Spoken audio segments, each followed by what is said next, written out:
हरे कृष्णा। तो अभी हम भगवद गीता के तीसरे अध्याय के अंतर्गत श्लोक संख्या 6 पर विचार करेंगे। कर्मेन्द्रियाणि संयम्य य आस्ते मनसा स्मरन् इंद्रियार्थान् विमूढ़ात्मा मिथ्याचारः स उच्यते। तो यहाँ पर भगवान कह रहे हैं कर्मेन्द्रियाणि संयम्य, कर्म इंद्रियों का संयम करके कोई व्यक्ति अगर क्या करता है, कर्मेंद्रियों को तो रोक लेता है। जो कर्मेंद्रियां हैं, हाथ पैर वाणी, तो इनको तो रोक लेता है। या आस्ते मन से स्मरण, और बैठ जाता है मन से स्मरण करता हुआ। क्या स्मरण करता हुआ? इंद्रियार्थान, ज्ञानेंद्रियों के विषयों का जो है स्मरण करता है मन से। तो ज्ञानेंद्रियां मतलब जो देखने की है, रूप, तो किसी रूप का स्मरण करता है, किसी शब्द का स्मरण करता है, स्पर्श का स्मरण करता है, शब्द स्पर्श रूप रस स्वाद का स्मरण करता है, गंध का स्मरण करता है। तो ज्ञानेंद्रियों के विषयों का स्मरण करता है। विमूढ़ात्मा, तो वो विमूढ़ है, विशेष रूप से मूर्ख है। मिथ्याचारः स उच्यते, और वो मिथ्याचारी है, उसे मिथ्याचारी कहा जाता है। अब हम सुनेंगे प्रभुपाद तात्पर्य में क्या लिखते हैं। श्रील प्रभुपाद की जय। ऐसे अनेक मिथ्याचारी व्यक्ति होते हैं जो कृष्ण भावनामृत में कार्य तो नहीं करते किंतु ध्यान का दिखावा करते हैं, जबकि वास्तव में वे मन में इंद्रिय भोग का चिंतन करते रहते हैं।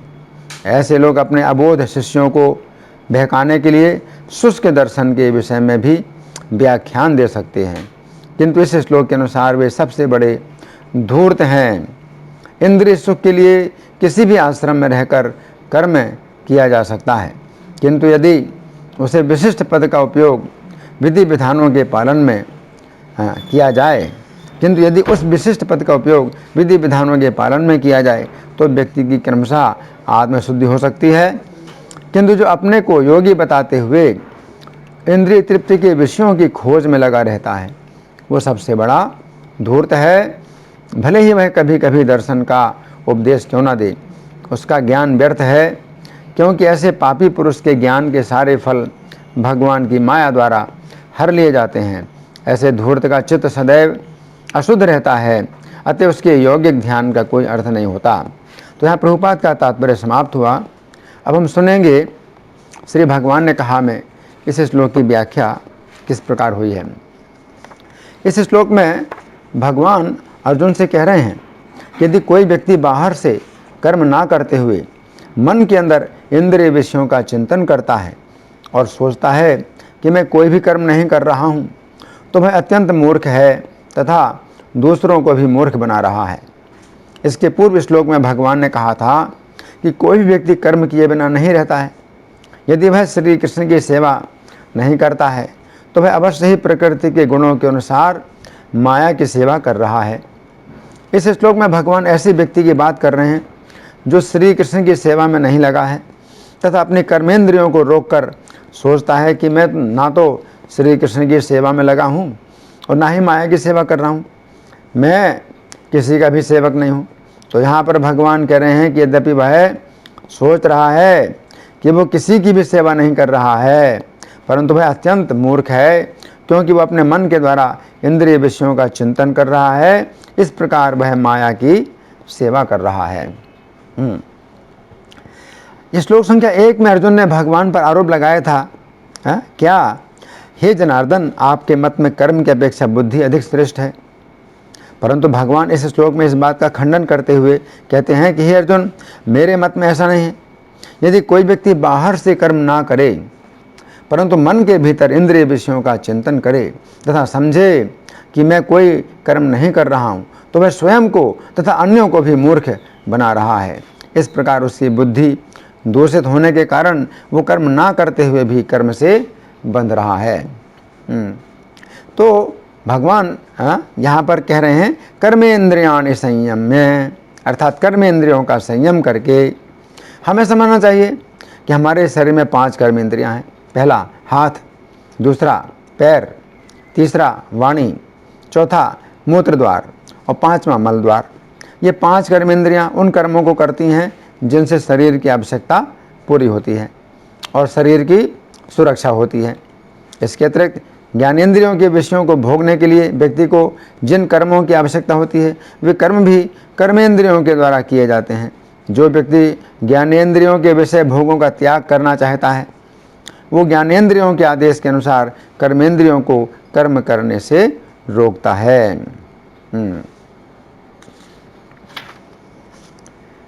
तो भगवान कह रहे हैं फिर, या आस्ते मनसा स्मरण इंद्रियार्थान, अर्थात जो इंद्रिय विषयों का मन के द्वारा चिंतन करता रहता है। इसके पूर्व भगवान ने कहा था कर्मेंद्रियाण संयम में, अर्थात कर्मेंद्रियों का संयम करके। इन दोनों बातों को मिलाकर जो बात बनती है वो है, जो व्यक्ति ज्ञानेंद्रियों के विषयों को ना भोगने के लिए कर्मेंद्रियों का संयम तो करता है, परंतु अपने मन के द्वारा ज्ञानेंद्रियों के उन्हीं विषयों का चिंतन करता है जिनको ना भोगने के लिए उसने कर्मेंद्रियों को रोका हुआ था। तो यहाँ पर भगवान का कथन स्पष्ट है। जहाँ पर भगवान कर्मेंद्रियों की बात करते हैं वहाँ पर कर्मेंद्रिय शब्द का प्रयोग करते हैं, और जहाँ पर भगवान ज्ञानेंद्रियों की बात करते हैं वहाँ पर केवल इंद्रिय शब्द का प्रयोग करते हैं। गीता में ये नियम सर्वत्र देखा जाता है। इस श्लोक संख्या 2 में अर्जुन ने कहा था व्यामिश्रेण वाक्येन बुद्धि मोहेसी में, अर्थात हे कृष्ण आप मिले हुए जैसे वचनों से मेरी बुद्धि को मोहित जैसी कर रहे हैं, परंतु ऐसी बात नहीं है। श्री कृष्ण स्पष्ट शब्दों का प्रयोग करके अपने उपदेश को स्पष्ट कर रहे हैं। यहाँ पर भगवान ऐसे लोगों की बात कर रहे हैं जो ज्ञानेंद्रियों के विषय अर्थात शब्द, स्पर्श, रूप, रस और गंध को ना भोगने के लिए कर्मेंद्रियों का संयम तो करते हैं, परंतु मन के अंदर इन विषयों का चिंतन या भोग करते हैं। जैसे कि मान लीजिए कि मुझे अच्छा भोजन खाना है, मुझे मेरी खाने की इच्छा होती है, कुछ मिठाई खाने की इच्छा होती है, तो या तो मैं पैरों से चल करके जाता हूँ उस दुकान में उसको मिठाई लेने के लिए, या मैं किसी को बोलता हूँ कि मुझे मिठाई खाने की इच्छा होती है, तो कर्मेंद्रिय का मैं प्रयोग करता हूँ। कर्मेंद्रिया क्या है? पैर से चल करके जाते हैं, फिर हाथ का प्रयोग करते हैं, जेब से पैसा निकालते हैं, दुकानदार को देते हैं, और फिर मिठाई है लेने के लिए अपना हाथ का प्रयोग करते हैं। तो हाथ भी कर्मेंद्रिय है, पैर भी कर्मेंद्रिय है, वाणी भी कर्मेंद्रिय। मैं बोलता हूँ ये मिठाई चाहिए। इस प्रकार से हाथ, पैर, वाणी का प्रयोग करते हैं। किस लिए करते हैं? कि मुझे खाना है, तो ज्ञानेंद्रिय के विषय का भोग करना है, कुछ विशेष रस प्राप्त करना है। इसी प्रकार से रूप का अगर हमें भोगना है, रूप भोगना है, सिनेमा देखना है, तो कर्मेंद्रियों का प्रयोग करते हैं। तो ज्ञानेंद्रिय के द्वारा हमें रूप का दर्शन करना है तो सिनेमा देखना है, तो वाणी का प्रयोग करते हैं कि भाई मुझे ले चलो सिनेमा हॉल, ले चलो, हम वाणी का प्रयोग करते हैं। फिर पैसा निकालते हैं जेब से, टिकट खरीदते हैं, फिल्म का टिकट खरीदते हैं, और फिर जो है चल के जाते हैं, सीट में बैठते हैं। तो इस प्रकार से वाणी है, हाथ हैं, पैर हैं, तो इनका हम प्रयोग करते हैं कर्मेंद्रियों का। किस लिए? कि किसी एक ज्ञानेंद्रिय के विषय का हमें भोग करना है ना। लेकिन अगर कोई व्यक्ति कोई भोग नहीं करना चाहता है, न रूप का आस्वादन करना चाहता है, न रस का आस्वादन करना चाहता है, न सुनने के लिए, संगीत सुनने के लिए वो जो है सुनना नहीं चाहता, तो ऐसे ज्ञानेंद्रियों के विषयों का भोग ना करने के लिए कर्मेंद्रियों का संयम तो करता है कि भाई मुझे ना कुछ बोलना है और ना अपने हाथ का प्रयोग करना, ना पैरों का प्रयोग करना। बैठा हुआ है लेकिन चिंतन कर रहा है क्या? कि कैसे मुझको वो चीज़ खाने को मिले, वो सिनेमा देखने को मिले, वो गाना सुनने को मिले। तो ये क्या हुआ कि कर्मेंद्रियों को तो रोक लिया, बोलता नहीं है और हाथ का भी प्रयोग नहीं करता है, पैरों का प्रयोग नहीं करता है, लेकिन क्या कर रहा है? उसका चिंतन कर रहा है कि कैसे मैं वो सिनेमा देखूं या किसी स्त्री को कैसे भोगूं। स्पर्श इंद्रिय का भोग करना चाहता है। तो ये क्या है? इसे कहते हैं विमूढ़ आत्मा, विशेष रूप से मूर्ख है। तो जिस समय भोगों को ना भोगने के लिए हम कर्मेंद्रियों का संयम करते हैं और मन में फिर भी भोगों का चिंतन होता है, उस समय 2 प्रकार की स्थितियां हो सकती हैं। पहला, हमारा मन भोगों की ओर जाता है जबकि हम मन को भोगों से हटाने का प्रयास करते हैं तथा मन को श्री कृष्ण के चरणों में लगाने का प्रयास करते हैं। दूसरा, हम अपने मन को श्री कृष्ण के चरणों में लगाने का प्रयास नहीं करते हैं, बल्कि मन को श्री कृष्ण के चरणों से हटाकर भोगों में लगाने का प्रयास करते हैं। तो इस श्लोक के तात्पर्य में प्रभुपाद ऐसे लोगों की बात कर रहे हैं जो मिथ्याचारी ध्यान का दिखावा करते हैं, जबकि वास्तव में वो ध्यान नहीं कर रहा है, वो कृष्ण के चरणों का ध्यान नहीं कर रहा है। दिखावा कर रहा है कि मैं कृष्ण के चरणों का ध्यान कर रहा हूँ, लेकिन कृष्ण के चरणों का ध्यान नहीं कर रहा है। वो विषय का चिंतन कर रहा है कि कैसे मुझको वो मिले। इसके विपरीत जो सच्चे योगी हैं वे भगवान के चरणों में मन लगाने का प्रयत्न करते हैं, किंतु उनका मन चंचल होने के कारण यदि विषयों में जाता है तो वे वहाँ से मन को हटा करके पुनः पुनः श्री कृष्ण के चरणों में लगाते हैं। इस विषय में भगवान गीता 6:26 में कहते हैं कि मन अपनी चंचलता और अस्थिरता के कारण जहाँ कहीं भी विचरण करता हो, व्यक्ति को चाहिए उसे वहाँ से खींचे और अपने बस में लाए। यतो निश्चलति मन चंचलम स्थिरम ततस्ततो नियम्य तत् आत्मन्येव शमनयेत। तो वो व्यक्ति मिथ्याचारी नहीं है, उसको भगवान जो है सच्चा भक्त मान रहे हैं। तो अब इसका जो है एक उदाहरण है, चैतन्य भागवत में वर्णन आता है कि एक सपेरा मृदंग मजीरा की ध्वनि के साथ नृत्य कर रहा था। हरिदास ठाकुर को उसका नृत्य देखकर काली नाग के फणों पर श्री कृष्ण के नृत्य की याद आ गई तथा वे प्रेम के कारण मूर्छित होकर गिर पड़े। तो हरिदास ठाकुर बहुत बड़े भक्त थे। तो हरिदास का ऐसा प्रेम भाव देखकर सभी लोगों ने उनका विशेष सम्मान किया और हरिदास के चरणों की धूल अपने सिरों पर लगाने लगे। तो वहाँ पर एक कपटी ब्राह्मण खड़ा था, वो भी हरिदास की तरह सम्मान प्राप्त करने के लिए पछाड़ खाकर गिर पड़ा। तो वो कपटी ब्राह्मण था। वो सोचता है कि यह हरिदास तो मुसलमान परिवार में पैदा हुआ है, इसका लोग इतना सम्मान कर रहे हैं और मैं तो ब्राह्मण हूँ। तो हरिदास की नकल करने के लिए, हरिदास के जैसा सम्मान पाने के लिए क्या करता है वो, पछाड़ खा के गिर पड़ा, जैसे बिल्कुल बेसुध हो गया हो। इस श्लोक में जिस प्रकार भगवान कहते हैं कि कर्मेंद्रियों का संयम करके कुछ लोग विषयों का चिंतन करते हैं, उसी प्रकार ये ब्राह्मण भी कर्मेंद्रियों हाथ पैर वाणी से निष्क्रिय होकर इस विषय का चिंतन कर रहा था कि उसे भी हरिदास के समान सत्कार और प्रशंसा प्राप्त होगी। तो मन से ये चिंतन कर रहा है। इसका परिणाम इसके ठीक विपरीत हुआ। जो ही वो सपेरा के स्थान पर गिरा, वो सपेरा महाक्रोधित होकर उसके शरीर पर बैंतों से प्रहार करने लगा। इस प्रकार बैंतों की मार से वो कपटी ब्राह्मण घायल हो गया और बाप रे बाप कहता हुआ वहाँ से भाग खड़ा हुआ। मुझको लोग महान व्यक्ति समझें, इसलिए अपनी स्थापना करने के लिए जो व्यक्ति ध्यान या मूर्छा का ढोंग करते हैं, ऐसे दम्भी व्यक्तियों की श्री कृष्ण में प्रीति नहीं होती। कृष्ण भक्ति तो निष्कपट होने पर ही प्राप्त हुआ करती है। एक उदाहरण है, किसी राजा का एक गुरु था जो सदा एक गुफा में निवास करता था। वो ना तो राजा को किसी प्रकार की शिक्षा ही देता था और ना ही गुफा से बाहर निकलता था। वो वर्ष में केवल एक बार गुरु पूर्णिमा के दिन गुफा से बाहर निकलता था और उसके आदेश से राजा बड़ी धूमधाम से उसकी शोभा यात्रा निकालता था। जब राजा को पता चला कि ये व्यक्ति अपना सत्कार और पूजा प्राप्त करने के लिए तपस्या कर रहा है, तो एक बार जब गुरु पूर्णिमा के दिवस पर वो गुरु बाहर आया, उस राजा की आज्ञा से ना तो कोई उसका सत्कार करने के लिए आया और ना ही राजा स्वयं आया। अपना सत्कार न होने पर उस गुरु ने अपने उसी समय मानसिक आघात के कारण अपना शरीर त्याग दिया। तो देखो क्या स्थिति है कि साल भर जो है गुफा में रहता था और एक दिन आता था अपना सत्कार कराने के लिए कि पूरे नगर में उसकी शोभा यात्रा निकाली जाए। राजा का गुरु, ना कुछ उपदेश देना, कुछ नहीं, केवल अपना सत्कार पाना, साल भर गुफा में रहेगा और अपनी शोभा यात्रा निकलवाएगा गुरु पूर्णिमा के दिन, है ना। और जब राजा ने ऐसा किया तो गुफा से बाहर निकला। अरे कोई नहीं आया, कोई नहीं आया, मैं साल भर गुफा में रहा, कोई नहीं आया, कोई नहीं आया। तो पेड़ के ऊपर चढ़ा, पेड़ के ऊपर चढ़ के देखा बहुत दूर तक कोई नहीं आया, कोई नहीं आया, गिर गया, धड़ाम मर गया।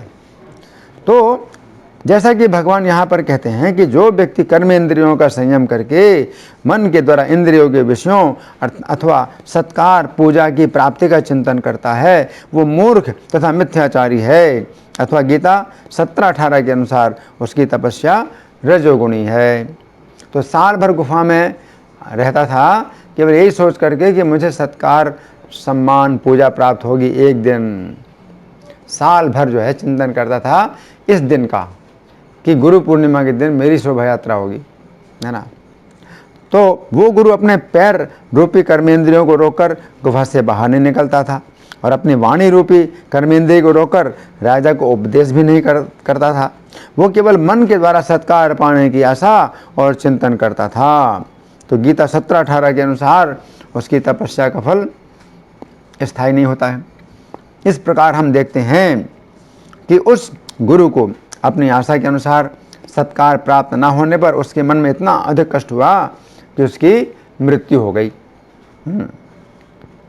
तो श्री कृष्ण की भक्ति में योग सिद्धियां प्राप्त करने की अभिलाषा भी अंततः सत्कार मान और पूजा प्राप्त करने की अभिलाषा के कारण होती है। कि कोई सोचता है कि मैं योग सिद्धि प्राप्त कर लूँ, पानी में अगर चलूँगा तो देखो कितने लोग जो है मुझे भगवान कहेंगे, है ना, तो मुझे ये सिद्धि मिल जाएगी पानी में चलूँ, है ना। तो जो व्यक्ति कर्मेंद्रियों से श्री कृष्ण की सेवा ना करके श्री कृष्ण का ध्यान करने का दिखावा करता है और मन में योग सिद्धियां प्राप्त करने की अभिलाषा करता है, वो भी इस श्लोक के अनुसार मूर्ख और मिथ्याचारी है।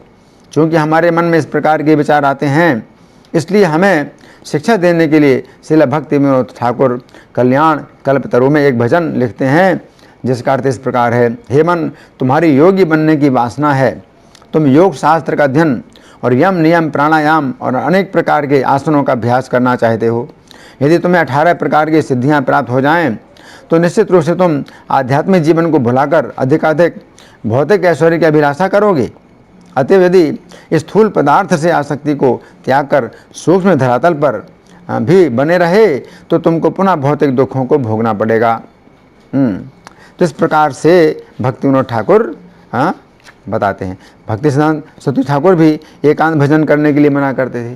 तो एकांत भजन लोग किस लिए करते हैं? एकांत भजन में ना किसी से बात करना है और ना कहीं जाना है, ना चलना है, ना फिरना है, ना किसी से मिलना है और भजन कर रहे हैं। कोई व्यक्ति आकर के देखेगा कितने बड़े महात्मा हैं ये कि भजन कर रहे हैं ना। तो इस प्रकार का ढोंग जो है अगर हमारा बन जाता है तो अच्छा है कि भक्तों की संगति में हम भक्तों के साथ श्रवण कीर्तन करें और भक्तों की सेवा करें तो वो ज़्यादा है। तो भगवान कह रहे हैं विमूढ़ आत्मा अर्थात विशेष रूप से मूर्ख, ऐसे व्यक्ति की निंदा करते हुए भगवान उसे विशेष रूप से मूर्ख कह रहे हैं। इस श्लोक संख्या 1 में अर्जुन ने भगवान से कहा था कि हे जनार्दन, यदि आपके मत में कर्म की अपेक्षा बुद्धि श्रेष्ठ है तो आप मुझे इस घोर युद्ध में क्यों लगाना चाहते हैं। परंतु यहाँ पर भगवान का कहना है कि हे अर्जुन, यदि कोई व्यक्ति इंद्रिय तृप्ति के लिए कर्म नहीं करता है परंतु मन तथा बुद्धि में इंद्रिय तृप्ति की योजना बनाता है, उस व्यक्ति को तुम किस प्रकार श्रेष्ठ समझते हो अथवा मेरे मत में वो किस प्रकार श्रेष्ठ हो सकता है। वो तो मेरे मत में विशेष रूप से मूर्ख है। श्रील प्रभुपाद विमूढ़ात्मा शब्द का अनुवाद करते हैं अपने को ही मूर्ख बनाने वाला। चूँकि वो सामान्य जनता को मूर्ख बनाना चाहता है कि सभी लोग देखें कि मैं कितना अच्छा ध्यान कर रहा हूँ, अतः भगवान यहाँ पर कह रहे हैं कि वो स्वयं को ही मूर्ख बना रहा है। यद्यपि उसने इंद्रियों के विषयों को बाहर से त्याग दिया है और ऐसा समझता है कि मैं कर्म नहीं कर रहा हूँ, तथापि ऐसी अवस्था में भी वो वस्तुतः कर्म रहित नहीं हुआ है। कारण कि बाहर से क्रिया रहित दिखने पर भी कामना के कारण राग पूर्वक विषय चिंतन के रूप में विषय भोग रूप कर्म तो हो ही रहा है। तो भगवान इसमें जो है मिथ्याचारी, अब भगवान जो है मिथ्याचारी का शब्द प्रयोग कर रहे हैं। मिथ्याचारी शब्द 2 शब्दों से मिलकर बना है, मिथ्या और आचारी। मिथ्या का अर्थ है झूठ मूठ, आचारी का अर्थ है आचरण करने वाला। इस प्रकार मिथ्याचारी का अर्थ हुआ ऐसा व्यक्ति जो झूठा आचरण करता है।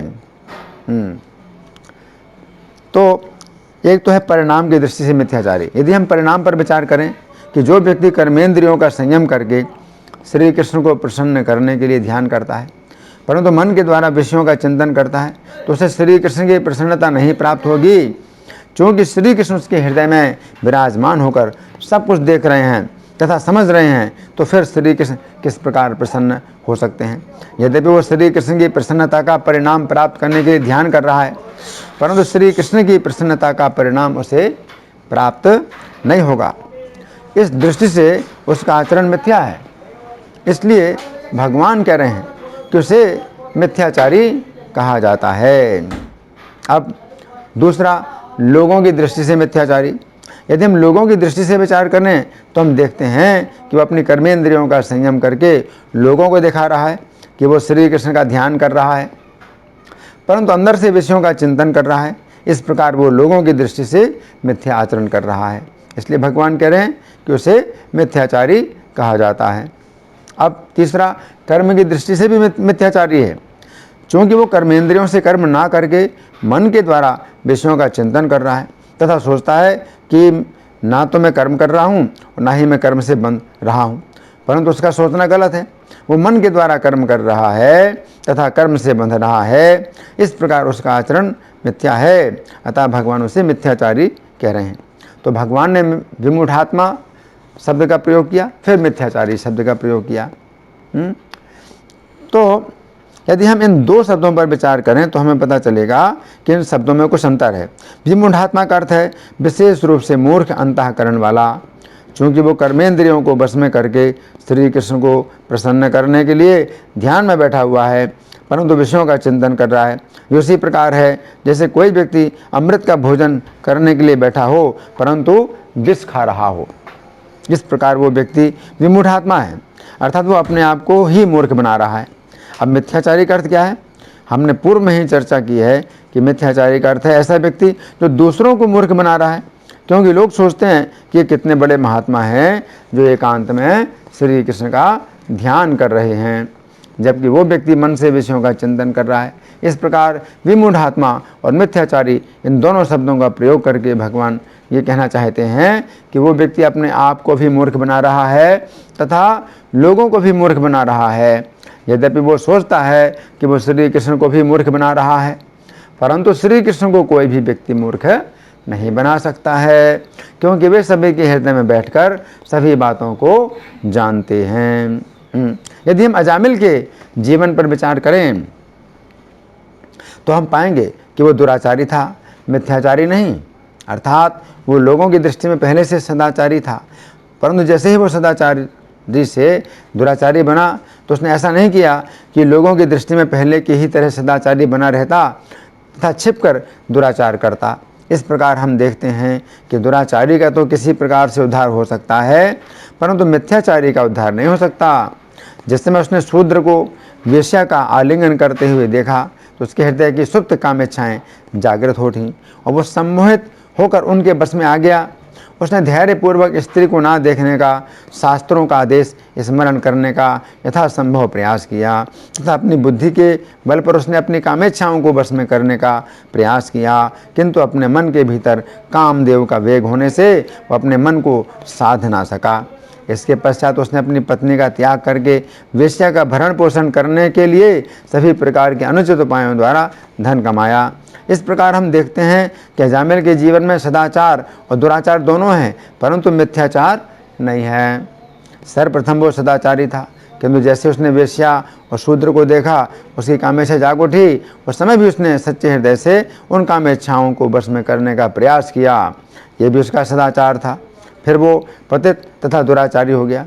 ऐसे दुराचारी तो श्री कृष्ण की भक्ति से पवित्र हो सकते हैं, परंतु मिथ्याचारी नहीं। श्री कृष्ण गीता 9:30 में कहते हैं, कोई अत्यंत दुराचारी भी क्यों ना हो, यदि वो भक्ति में रत रहता है तो उसे साधु मानना चाहिए, क्योंकि वो अपने संकल्प में अडिग रहता है। यद्यपि अजामिल श्री कृष्ण की भक्ति तो नहीं करता था, परंतु उसके पुत्र का नाम नारायण होने के कारण तथा उसके अपने पुत्र में आसक्ति होने के कारण उसकी नारायण नाम में भी आसक्ति हो गई तथा इस प्रकार उसका उद्धार हो गया। परंतु जो व्यक्ति मिथ्याचारी है उसका उद्धार नहीं हो सकता है। तो इस संबंध में एक ब्राह्मण और वेश्या की कथा है। एक वेश्या दुराचार में लगी थी, परंतु उसे अपने दुराचार से अत्यंत नफरत होती थी। उसके घर के सामने एक ब्राह्मण रहता था। वो वेश्या उस ब्राह्मण को अत्यंत आदर से देखती थी कि वो ब्राह्मण सदाचार में लगा हुआ है। अब उस ब्राह्मण की स्थिति क्या थी? वो दिखाने के लिए तो सदाचार में लगा हुआ था, परंतु वो इस वेश्या का नफरत के साथ चिंतन करता रहता था कि वो कितने दुराचार में लगी हुई है। तो जीवन के अंत में क्या हुआ? वो वेश्या तो स्वर्ग में गई, क्योंकि वो दुराचार में लगी हुई भी अपने दुराचार से घृणा करती तथा ब्राह्मण के सदाचार का आदरपूर्वक चिंतन करती थी।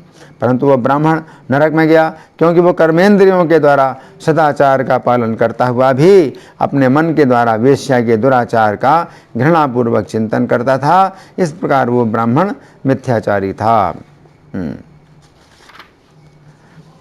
अब हम समझेंगे परीक्षित महाराज ने समीक मुनि के साथ जो व्यवहार किया, तो इसमें क्या रहस्य है।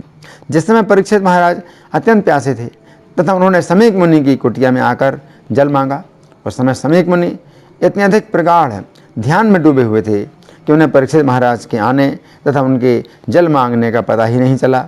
सामान्यतया ऐसी स्थिति में व्यक्ति का ध्यान टूट जाता है, परंतु भगवान की ऐसी इच्छा थी कि समीक मुनि का ध्यान नहीं टूटा। उस समय परीक्षित महाराज को संदेह हुआ कि क्या समीक मुनि इस समय सच्चे ध्यान में लगे हुए सदाचार का पालन कर रहे हैं अथवा ध्यान का दिखावा करते हुए मिथ्याचार का पालन कर रहे हैं। ये राजा का कर्तव्य है कि वो मिथ्याचारी को दंड दे।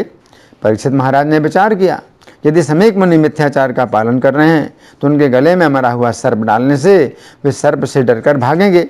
इस प्रकार उनका मिथ्याचार भी प्रकट हो जाएगा तथा उनके लिए ये उचित दंड भी हो जाएगा। ऐसा विचार कर राजा परीक्षित ने समीक मुनि के गले में मरा हुआ सर्प डाल दिया। परंतु समीक मुनि मिथ्याचार में नहीं बल्कि सदाचार में लगे हुए थे। इस प्रकार परीक्षित महाराज के द्वारा ना चाहते हुए भी समीक मुनि के चरणों में अपराध हो गया। परंतु यदि गहराई से देखा जाए तो परीक्षित महाराज का कोई दोष नहीं था, क्योंकि वे नहीं चाहते थे कि उनके राज्य में कोई मिथ्याचार करे, अर्थात ध्यान का दिखावा करे तथा अपने मन में ये सोचे कि लोग देख रहे हैं कि मैं कितनी अच्छी तरह से ध्यान में लगा हुआ हूँ। इस प्रकार हमें शिक्षा मिलती है कि हम अपने मन को विषयों से हटाकर श्री कृष्ण के चरणों में लगाने का प्रयास करें तथा उस मिथ्याचार से बचें जिसमें व्यक्ति मन को जानबूझकर विषयों के चिंतन में लगाता है तथा कर्मेंद्रियों का संयम करके दिखाता है कि वो कितना बड़ा महात्मा है। तो ये बात जो है हमें अच्छी प्रकार ध्यान में रखना है कि हम कलयुग में विशेष रूप से जानते हैं कि हरि नाम एकमात्र उपाय है। कलयुग में और कोई दूसरी विधि नहीं है, अन्यथा गति नहीं है हरि नाम। तो हरि नाम का उच्चारण हमें बोलना है, हमें सुनना है, दूसरों को बताना है। और दूसरे लोग अगर शिकायत करते हैं कि हम लोग दिखावा क्यों करते हैं, जोर जोर से हरि नाम क्यों लेते हैं, है ना, तो ये जो है जो दिखावा है, तो ये भी एक प्रकार का प्रचार है कि हम दिखाते हैं लोगों को कि हम इस प्रकार नाम ले रहे हैं और इस प्रकार नाम लेने में अपनी रक्षा है और जो सुनने वाले हैं उनकी भी रक्षा हो रही है। तो ये लोग अगर निंदा करें तो इसमें कोई अपना नुकसान नहीं है, लेकिन भगवान अगर निंदा करें कि हम दिखावा नहीं करते हैं, हम हरि नाम नहीं लेते हैं, हम बैठे हैं मन मन में, लोग कहते हैं कि मन मन में नाम लो, तो मन मन में नाम लेने की कोशिश कर रहे हैं लेकिन मन हमारा जा रहा है विषयों में, तो फिर भगवान को शिकायत होगी कि हम मिथ्याचार कर रहे हैं।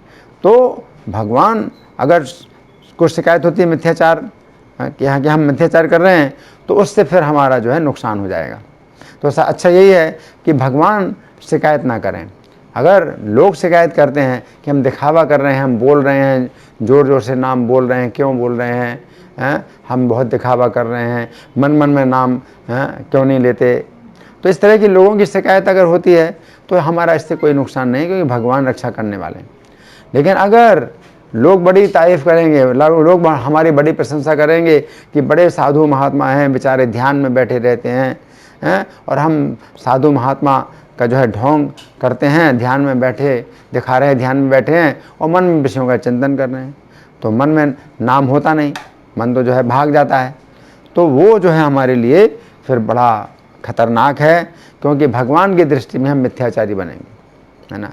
तो लोगों की दृष्टि में अगर हम जो है दिखावा कर रहे हैं, जो भी कहें लोग ढोंगी बोलेंगे या दिखावा कर रहे हैं, कुछ भी बोलेंगे, तो उससे हमारा कोई नुकसान नहीं है। लेकिन भगवान की नज़रों में हम मिथ्याचारी ना बने। धन्यवाद। हरे कृष्णा।